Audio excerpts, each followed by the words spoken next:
Welcome to the Brand New Me podcast. I'm Frances. And I'm Pam. And we are two women passionate about helping others thrive in life, not just survive.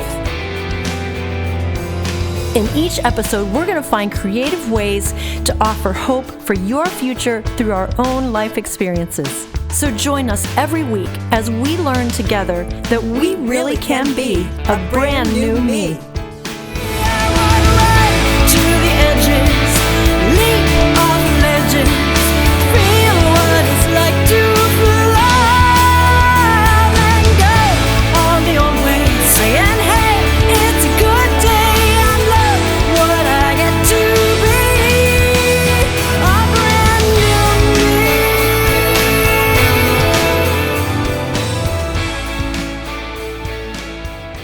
Welcome to podcast episode number 44, and welcome to the month of May.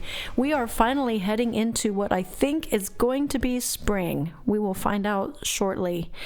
It is in the 80s today here in Pennsylvania, so it's really nice, and I was riding my bike this morning. It was wonderful. But as we head into May, I don't know about you, but I think about Mother's Day.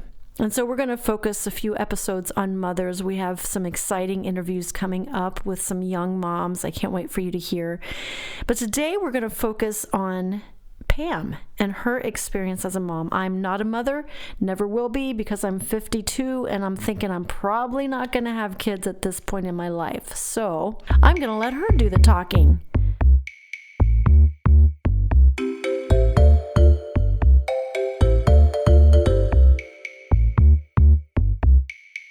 Pam, how do you feel about Mother's Day? I have good feelings and bad feelings, of course, because my mom has passed away. And so now for the last 2 years, I always have strong feelings of her good times we had together. And then Mother's Day, I remember my first husband, he wouldn't get me something for Mother's Day. And I'd say, why didn't you get me something for Mother's Day? And he said, because you're not my mother. I know it's harsh. I did say, I am the mother of your children, and I want something big. That's all I have to say about that. So I guess your kids didn't get you anything, because usually fathers help their children get something for their mom when they're little, and then as they get older, they figure out their own things to get for their mother, right? Tell us a little bit about that. My kids always made me something, or he did make sure that they got me something, flowers or something. And so, yes, as they got older, they usually take care of that, which is good because my love language is gifts. And so I do love to get gifts. All right. Well, this month we're going to focus a little bit on Mother's Day. We have some fun interviews coming up with some young moms that I think everyone will love. But this week, Pam, I want to focus on you. How do you want your kids to remember you? I think I want my kids to remember me with happy memories. Happy memories of a happy mom. Not memories of a stressed out mom, of somebody who is demanding, who's somebody who is always right. And I do want them to remember as happy memories in their life, because that's what's important. You know, when I think of my mom, I do think of the happy memories. Have you always been that way with your mother, or is it easier for you to think of happy memories now that she's gone? Like, tell us a little bit about you and your mother and your relationship. My mom, to me, was on a huge pedestal. She was beautiful. She was talented. She always dressed to the T. And when I looked at her, she really was the queen. And I thought so highly of her. I wanted to be like her. And not just that she was that, but she took time with me. And now I was the only girl. And not that she didn't take time with my brothers, but these are the wonderful memories I have. Memories of every Friday night, her letting me stay up and watch a movie late with her. That was our special time. Memories of her when she exercised in the living room, made sure I was there doing the exercise with her and having fun. Memories of fun projects that we did together. She loved to put parties together, and this is where I get it. I love putting parties together. And I learned this from my mother, because whenever she did any decorations, any treats, anything like that, she always included me.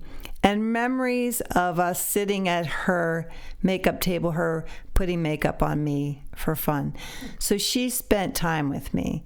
And those are really the fond memories I have, because she gave what she had to me. And I loved that. That's interesting. None of those things are anything big, but they all represent, like you said, time. That's an interesting thought. So in today's world, when we can send cards and flowers and candy and take them out to dinner and maybe try to think of what we can buy them, what do you think moms really want from their kids on Mother's Day? I'm talking about older children now that can think for themselves and do something for their mom. What do you think moms really want these days? I think for myself, other than the gift, I feel like they want to know that their children appreciate them for who they are. As now a grandma, I do want my children to think highly of me. I want them to think that I made a difference in their life. And this is a really great time to show this. And so for me, I want them to look back and say, yeah, my mom was really great. My mom was really fun. My mom was really spiritual. My mom was everything to me at that time. And that would be probably the biggest gift. All right. So I'm starting to feel like you were maybe a perfect mom and your mom was perfect and life is good and perfect. So would you be willing to share some issues you may have had as a young mom? Give us that perspective. Thinking back to when you were a young mother, what are some issues you had?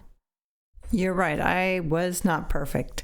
Sometimes we think, boy, I wish I could go back and do the mothering thing all over, things that we may have done differently.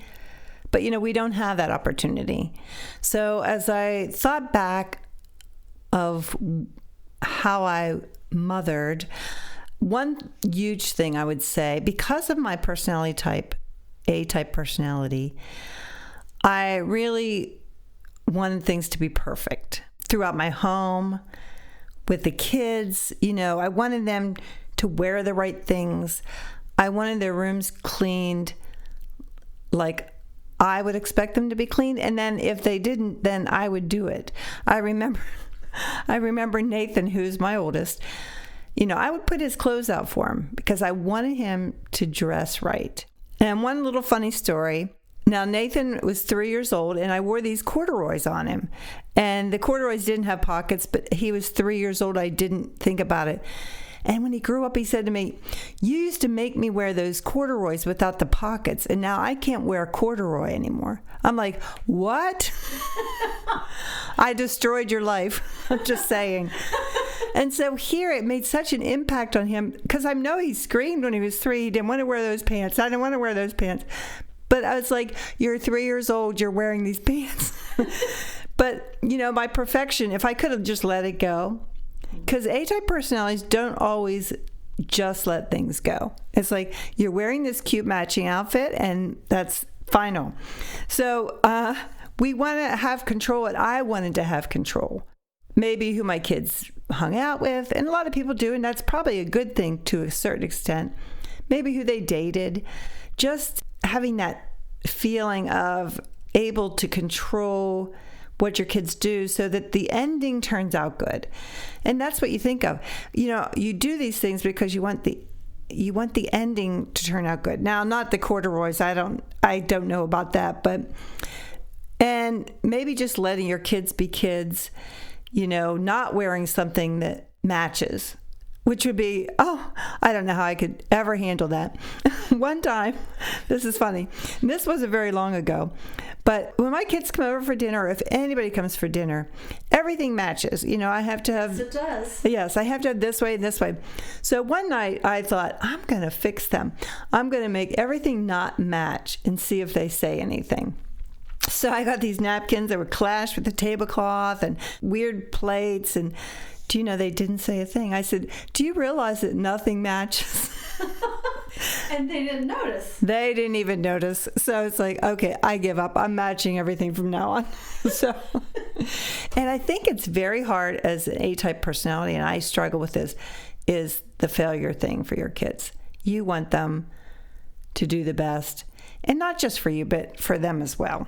So that's probably where sometimes then we children perceive that you don't maybe like us the way we are because you want us to wear what you think is right. Or I guess I'm just saying I can see how a child could misperceive the intent of their parent. That you can, and we get that as an adult, you can see the end more easily than a child can. You can see what could happen or how this could protect them from something harmful to them, but a child doesn't see that, and so they could misperceive that as, you don't really love me for who I am. Do you think? Yes, that's interesting. And the interesting thing about that is I love my mother, and you know that we've talked about that, but my expectations were high for myself because her expectations were high for me, and it goes the same with my children. It's kind of a thing that just goes through the generations. Is your lipstick on perfect? Is this on perfect? And I kind of had that feeling because I wanted, and not that my mother didn't love me if my lipstick wasn't on perfect, but that is kind of the impression. That's just a little example of the power we have over our children and their thoughts. And I love that my children have made their own way, even with me as a domineering mother. They've made their own way. They've made their own decisions, and that's a good thing. And I want them to be like that. And sometimes I say, well, why don't you do it like me? No, I need to get over that. And if you're out there thinking, boy, that's me, I want my kids to do it this way. If you're young enough and you still have your children at home, you have the opportunity now to let go of that, because they are going to be who they're going to be. And why put them on a guilt trip? It just isn't worth it. How can a mom respect her children? Let's talk about respect a little bit. You mentioned that before we were recording. So tell us your thoughts about respect. It was interesting to hear.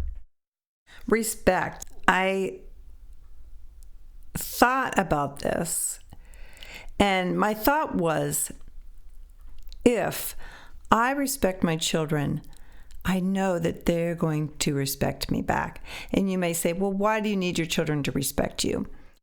If you go through their childhood life demeaning them, I'm not talking about correction, I'm talking about demeaning them. And who does that make them? And so we need to come to a place where we encourage all their strengths and make them feel like a strong person and give them respect.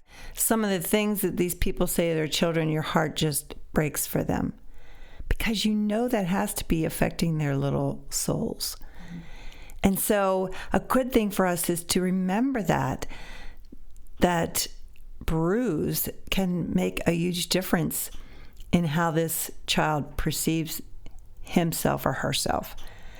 And we don't want to bruise our children.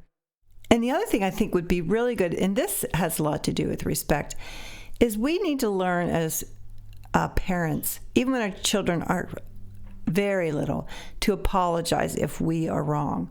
Because I think sometimes we just think, oh, they're just kids, they don't get it anyway.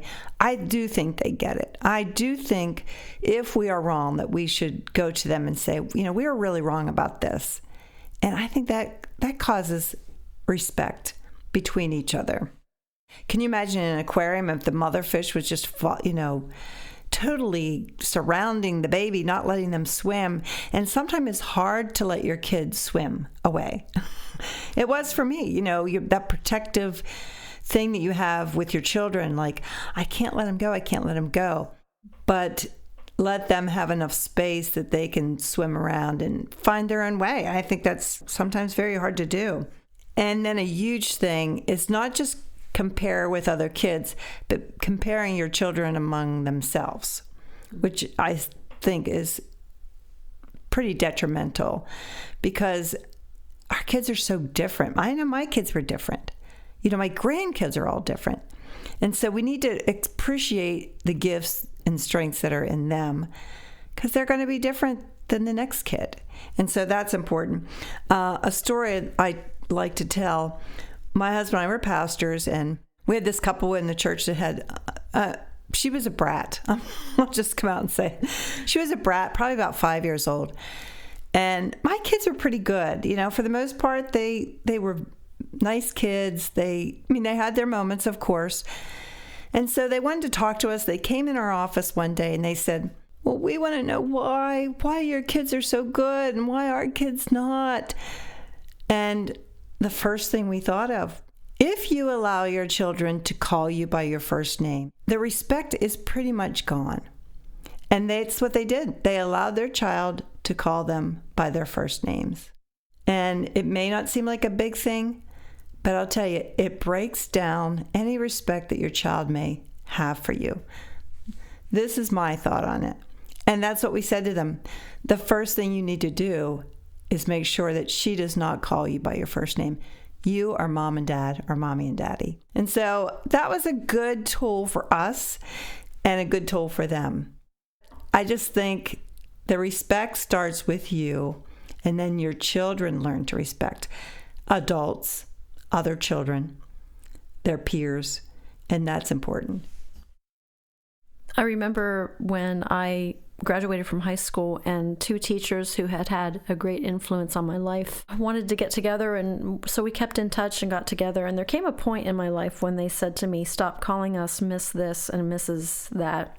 I won't give their names, but they wanted me to call them by their first names. And to this day, it is really hard for me to call them by their first name. Now, in this case, you were talking about parent-child. I'm talking about they saw me now as a friend and a peer and welcomed me to acknowledge that by using their first name. But I get it when I hear a child, and I don't hear it very often, but when I hear a little child call their parent by their first name, it feels really odd and disrespectful. And I might edit that out because it has nothing to do with anything, so never mind. Blah, blah, blah, blah, blah. I liked it. Well, yeah, but it's kind of like throwing what you said under the bus. It's like, that's dumb. No, it's just that you agree. Like, when you hear it, it does something to you. Yeah. There is the fact that I had trouble calling them by their first name tells me that there is something very powerful about people's names. And so when you use their name or their position, their title appropriately, like Queen or President Trump or First Lady, there is something about the name and using the appropriate title for what they represent. So mother and father, mom and dad. And in my family, I wasn't allowed to call my mother mom. I was not allowed to call my father dad. It was considered disrespectful. So I wouldn't have even thought of using their first name. And now my mother, they felt differently about this. I came to find out later. My mother liked when I called her mom. She thought it was cute. But my father felt it was disrespectful. So I had to discontinue saying mom. And so to this day, I still call my parents mother and daddy, which when I got older felt a little bit weird compared to all my peers, but that was their preference, and I did it to maintain that respect. But I like that you're talking to not just about children needing to respect their parents, but I appreciate that you're talking about how parents can learn to respect their children by apologizing when you're wrong, you said, giving them space to be who they are. It sounds like you might have some more tips for raising children. Do you have some more tips to share? I first want to say, I'm not an authority on this subject. I did raise 2 pretty great kids. But I think a huge tip, and most of you will all agree, and most of you know this, is how important communication is. And listening. I mean, it's interesting when kids start to tell you a story, how your mind goes 100 different directions because, they want to give every single detail and you're trying to listen. It's like kind of boring. Okay, I need to really focus in on this child, just like an adult. If an adult was talking to me, I would have my eyes fixed on them.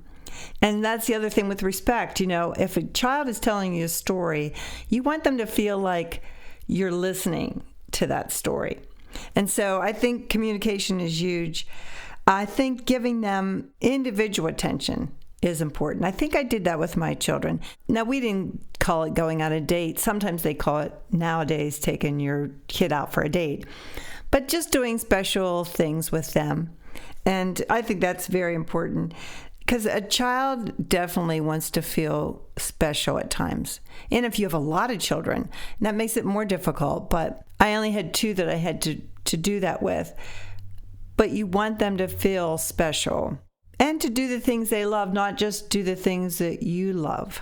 And sometimes we do that because we're like, oh, I think they'll like this. Well, maybe they wouldn't like that. Maybe that's just what you want to do. I want to fulfill them. It's not just about me. And sometimes we just need to be a kid again, too. I've talked about being a house parent at a residential school. And I had 10 little girls. And so I did try to do a lot of fun things with them. Not that I wasn't the bad cop sometimes, because I was. But, when it's not your own children, it's a little different. The dynamics are different. But I tried to make it as much fun for them as I could. I did. I acted goofy, and I'll just admit it. But I enjoy doing that because sometimes kids just want to see you goofy. That's just the way it is. As far as the listening thing, I think that it's really crucial to listen when they become teenagers because we don't know the clues they may give on depression. We don't know the clues they may give on sadness or things they may be covering up. And I think if we listen to our child, we would be able to understand better what they're going through, or at least try to reach in and pull those things out from them. If we just think, oh, it's just a grouchy old teenager, sometimes you think, oh, it's just a teenager. Well, you know what? Maybe sometimes it's not just a grumpy teenager. Maybe there's something in there that needs to be pulled out to get some healing in. And so we have to be pretty aware of that. My kids were pretty easy as teenagers. I'm sure they did stuff that I didn't know about, and that's fine because I really don't want to know about it now. I just don't want to know. But they got through it, and they're wonderful people, and I'm grateful for that. Well, we just spent 2 episodes doing spiritual mapping, and so let's talk about the spiritual aspect of raising your children. Any thoughts about that? I guess the one thing I thought of, especially when you're a preacher or a preacher's kid, and you're taking your kids to church every Sunday, they're in youth group, they're in children's church, they're in this, they're in that, and so you kind of assume that they've heard and understand about a relationship with Jesus. And I think it's very important not to assume that they understand about that relationship. Just because they're going to church every Sunday, just because they're going to youth group, doesn't mean that they know Jesus. And so I think it's our job as parents to have that discussion. Well, tell me, what do you know about Jesus? Tell me, have you felt like you ever asked Jesus in your heart? Do you know why he died? Just those questions, just asking them. I remember Megan was 5 years old, where she's in the bathtub taking a bath, and we're having this little discussion. She was very young, but that's where she received Jesus into her heart. And so we just need to make sure that we're just not letting the church take care of our kids' salvation, because we're responsible. We're responsible to pray with them. We're responsible for them to see us praying as husband and wife together. And I'm not talking just at the dinner table. I'm talking, okay, kids, Aunt Judy or whoever is ill, let's get together, let's hold hands, let's pray for her. And so that they see the power of prayer. And if we don't do that, they may never understand prayer or the power of it. And then also to teach them life lessons when something bad happens and something good happens. Like refer back to the scriptures or what Jesus said, or, find a scripture that has to do with that and get them involved in Christianity. Because if we don't, I think we're going to be sorry people when we think, well, they went to church. No, we have a responsibility as parents to make sure that our kids learn about the faith. Proverbs 22:6 says, train up a child in the way he should go, and when he is old, he will not depart from it. What's your thought on that scripture, Frances? Well, of course, when I was growing up, I always thought it meant, and I think it was probably taught as mostly meant, teach them about Jesus and they'll never depart from Jesus. And that is certainly part of the scripture. But as I got older and I've heard other people share the scriptures and study them, and I believe that it is talking about a lot of things in life. And then it's actually more, how is your child bent? Like, study your child. Pay attention to the characteristics of your children, the talents of your children, how they're wired, how they function, how they think. And then encourage them in that, like train them in the way they specifically should go according to how their personality is. Let them understand that, okay, your sister is a very, very outgoing personality, and you may not be outgoing. You may be introverted. You may have a child who's extroverted and one who's introverted. And I'm just using that as an example, not forcing them into a mold that is not them. Actually, I'm not going to really go into this because I am not a parent, but I'm thinking about myself. My mother did take me to piano lessons. When my aunt called and said, Frances has a gift on the piano, you ought to give her piano lessons, my mother heeded that call and made sure I started taking piano lessons. So that's just maybe an example. Somebody else in my life saw that gifting in me and called it out and said, you ought to get her trained in that way. And I'm so glad that my aunt noticed it, and I'm so glad she told my mother, and I'm glad my mother heeded that phone call and that piece of advice, because that's the basis of my ministry now in my life. And so to me, that's another example of raising up your children in the way they should go, and when they're old, they won't depart. When I think of it in the light of a musical gift for me, I have not departed from that little girl who played the piano. I've given myself fully to it. Because in a small way, but a big way, at a formative time of my life, my mother encouraged that little tree to grow that direction. So that's probably getting deep, but you asked. I love it. You're very deep, I know that. You are too, the whole aquarium thing. I know. I was going, wow, look at Pam go. So I would just want to bring up about something our pastor had said this last week. I thought was very interesting. He was talking about our callings, and God said to you, you are going to be the president of the United States when you grow up, when you're 45 years old.